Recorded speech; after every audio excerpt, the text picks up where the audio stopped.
The Woman Who Fell from the Sky, the Iroquois Story of Creation, retold by John Bierhorst, pictures by Robert Andrew Parker. Before the world was new, sky people lived on a floating island high in the air. The sun had not yet been created, but light shone from the flowers of a tall tree.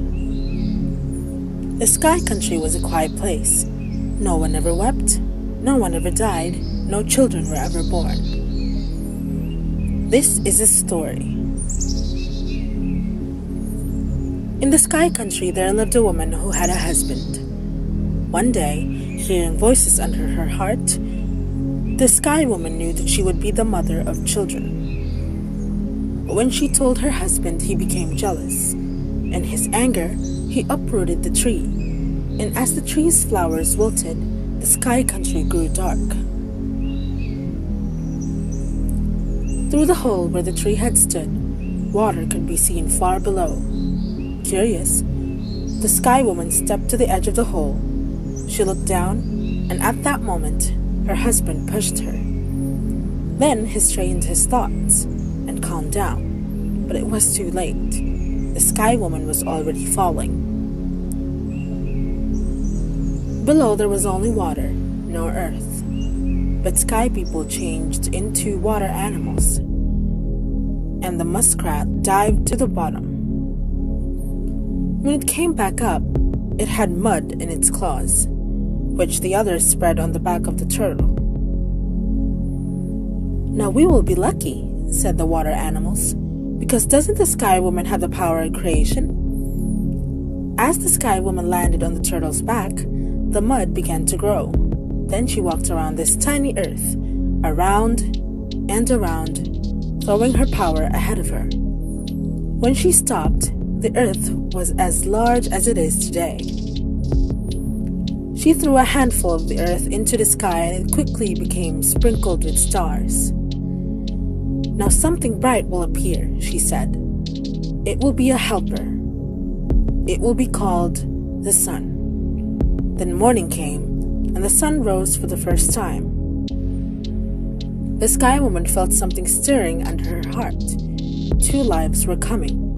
One called Sapling, born to be gentle, and one called Flint, whose mind was hard as stone. Sapling and Flint grew rapidly.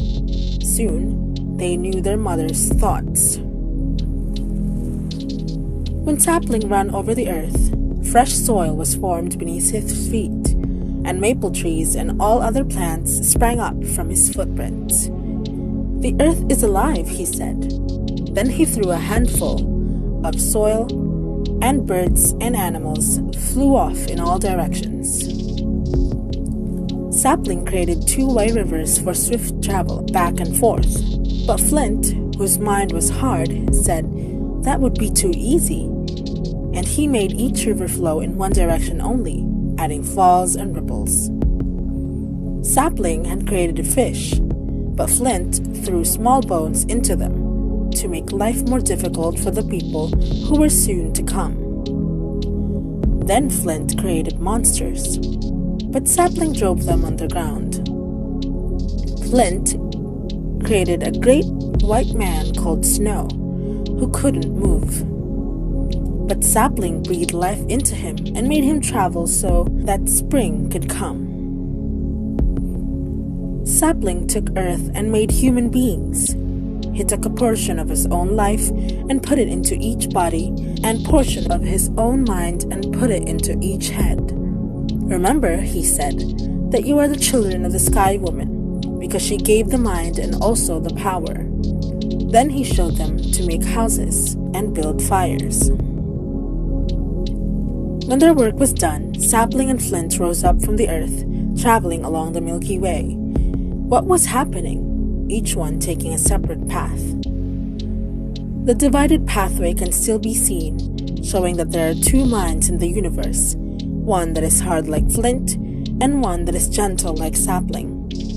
When Sapling and Flint had disappeared, the sky woman threw herself into the fire and flew upward on the smoke. "You cannot follow me," she said to the people, "only your thoughts." When the smoke from your fire rises, then you will speak your words. We give thanks to the earth, our mother, who supports our feet.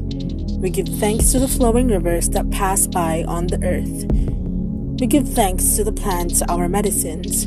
We give thanks to the animals and to the birds whose voices lift our minds. We give thanks to the stars that light up our journeys.